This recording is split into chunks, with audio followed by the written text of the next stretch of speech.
अस्सलाम वालेकुम जी गाइस। आर्यन और अनाया की मासूम मोहब्बत का पार्ट 2।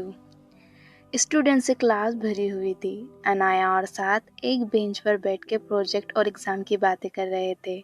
साद हंसकर बोला, अनाया, अगर तुम टीचर होती तो पूरा कॉलेज टॉप कर लेता। अनाया हंस पड़ी, तुम भी ना हर वक्त मजाक करते रहते हो। दूर खड़ा आर्यन ये सब देख रहा था। उसकी मुट्ठी धीरे धीरे बंद होने लगी, पता नहीं क्यों, लेकिन साद का अनाया का इतने करीब होना उसे बिल्कुल पसंद नहीं आ रहा था। आर्यन ने खुद से कहा, मुझे फर्क क्यों पड़ रहा है, लेकिन दिल जवाब दे रहा था, बहुत फर्क पड़ता है। साद ने आर्यन को एक चॉकलेट दी, ये तुम्हारे लिए। अनाया हैरान हुई, मेरे लिए? हाँ, कल तुमने मेरी हेल्प की थी। अनाया ने मुस्कुराकर चॉकलेट ले ली।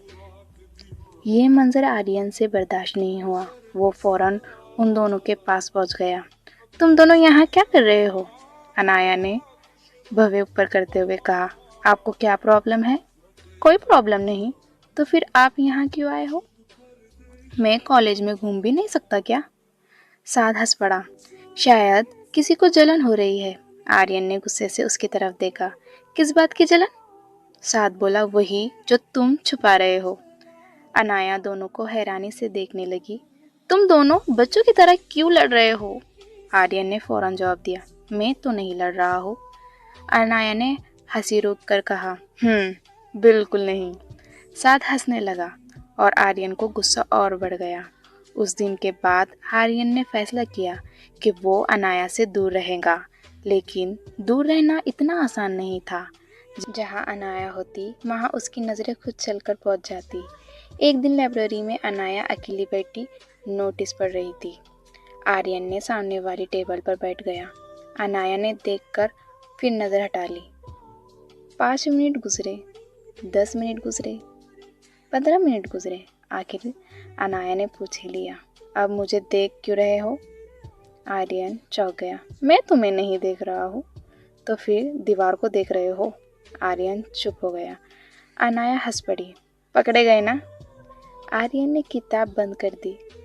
तुम बहुत परेशान करती हो। अच्छा, हाँ, तो फिर मेरे पास क्यों आते हो? ये सुनकर आर्यन बिल्कुल खामोश हो गया, क्योंकि उसके पास इसका जवाब नहीं था। ये शायद था, लेकिन वो कह नहीं सकता था। कुछ दिनों बाद कॉलेज पिकनिक का अनाउंसमेंट करने लगी। सब स्टूडेंट्स बहुत एक्साइटमेंट थे। अनाया भी अपनी फ्रेंड्स के साथ पिकनिक पर गई।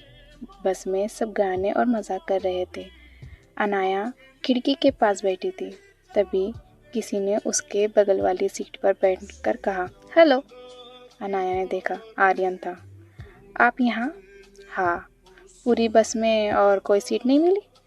आर्यन मुस्कुरा दिया, मिली थी। तो फिर ये वाली ज़्यादा अच्छी थी। अनाया ने मुंह बना लिया, आप बहुत अजीब हो। तुम भी। पूरा सफ़र नोक झोंक में गुजर गया। पिकनिक स्टॉप पर सब स्टूडेंट्स घूम रहे थे। अनाया अपनी दोस्त के साथ चल रही थी कि उसका पैर फिसल गया। वो गिरने ही वाली थी, लेकिन किसी ने फौरन उसका हाथ पकड़ लिया। आर्यन। अनाया का दिल एक पल के लिए रुक गया। तुम ठीक हो? अनाया ने धीरे से कहा, जी। आर्यन ने उसके हाथ छोड़ा, लेकिन उस पल दोनों के दिल की धड़कन तेज हो गई थी। उस रात आर्यन ने पहली बार खुद से इकरार किया कि हाँ, मुझे अनाया से मोहब्बत हो गई है। लेकिन कहानी अभी ख़त्म नहीं हुई थी। अगले दिन कॉलेज में एक नई मुश्किल खड़ी हो गई। साद ने सबके सामने अनाया को एक गिफ्ट दिया। पूरी क्लास शोर मचाने लगी। अनाया परेशान हो गई और दूर खड़ा आर्यन सब देख रहा था। उसकी आंखों में फिर वही जलन थी, मगर इस बार पहले से ज़्यादा। उसने दिल में सोचा, अगर मैंने जल्दी अपना दिल की बात नहीं कही तो शायद अनाया हमेशा के लिए मुझसे दूर हो जाएगी। और यही से आर्यन की ज़िंदगी का सबसे बड़ा फैसला शुरू होने वाला था। पार्ट 3। कॉलेज का माहौल अजीब सा हो गया था। साद ने सबके सामने अनाया को गिफ्ट दिया था। पूरी क्लास मजाक कर रही थी। अनाया को ये सब बिल्कुल पसंद नहीं आया। उसने फ़ौरन गिफ्ट साद को वापस कर दिया। सॉरी साद, मैं ये नहीं ले सकती। साद का चेहरा उदास हो गया। दूर खड़ा आर्यन ये सब देख रहा था। उसके दिल को सुकून मिला, लेकिन फिर भी उसके अंदर बेचैनी थी, क्योंकि अनाया अभी भी उसकी नहीं थी। उस रात आर्यन ने अपने कमरे में देर तक जागता रहा। पहली बार उसने महसूस किया कि पैसा, गाड़ियाँ और शोहरत सब बेकार लग रहा था। उसके जहन में सिर्फ अनाया थी। अगले दिन कॉलेज में अनाया लाइब्रेरी में बैठी हुई थी। आर्यन ने उसके पास गया और कहा, तुम गिफ्ट क्यों वापस कर दिया? अनाया हैरान थी और कहा, आपको क्या फ़र्क पड़ता है? आर्यन चुप हो गया। अनाया मुस्कुराती, लगता है आपको सच में फ़र्क पड़ता है। आर्यन ने नज़र हटा लिया। अनाया हंसने लगी। पहली बार आर्यन खान के पास जवाब नहीं था। तुम बहुत बोलती हो और आप बहुत गुस्सा करते हो। तुम मुझे तंग करती हो और आप मुझे दोनों हंस पड़े। ये शायद पहली बार था जब दोनों बिना लड़ाई के हंस रहे थे। कुछ दिन बाद कॉलेज में चैरिटी इवेंट हुआ। अनाया गरीब बच्चों के लिए बुक्स जमा कर रही थी। आर्यन दूर से उसको देख रहा था। एक छोटा सा बच्चा गिर गया। अनाया फ़ौरन उसकी मदद के लिए भागी। उसने बच्चे के कपड़े साफ किए और प्यार से उसे चुप करवाया। ये देखकर आर्यन के दिल में अनाया के लिए इज्जत और बढ़ गई। उसने सोचा, ये लड़की सिर्फ खूबसूरत नहीं है, दिल की भी बहुत खूबसूरत है। उस दिन के बाद आर्यन ने फैसला कर लिया, वो अपने दिल की बात अनाया को बताएगा।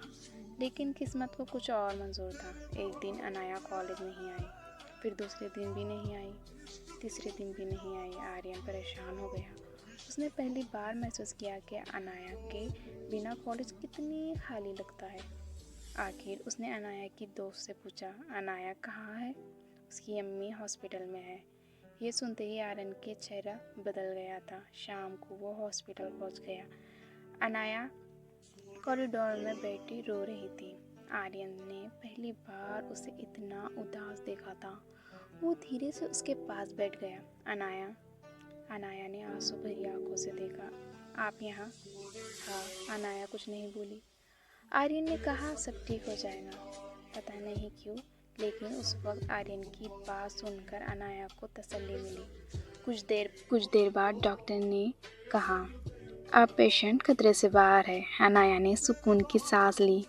खुशी में उसकी आंखों से आंसू निकल आए। उसने बिना सोचे आर्यन के हाथ पकड़ लिया। अल्हम्दुलिल्लाह। आर्यन उसे देखता रह गया। उस पल दोनों को लगा जैसे वक्त रुक गया हो। लेकिन तभी आर्यन की अम्मी ने उन्हें देख लिया। उनका चेहरा सख्त हो गया। उन्होंने बिल्कुल पसंद नहीं आया कि आर्यन एक आम लड़की के इतना करीब हो।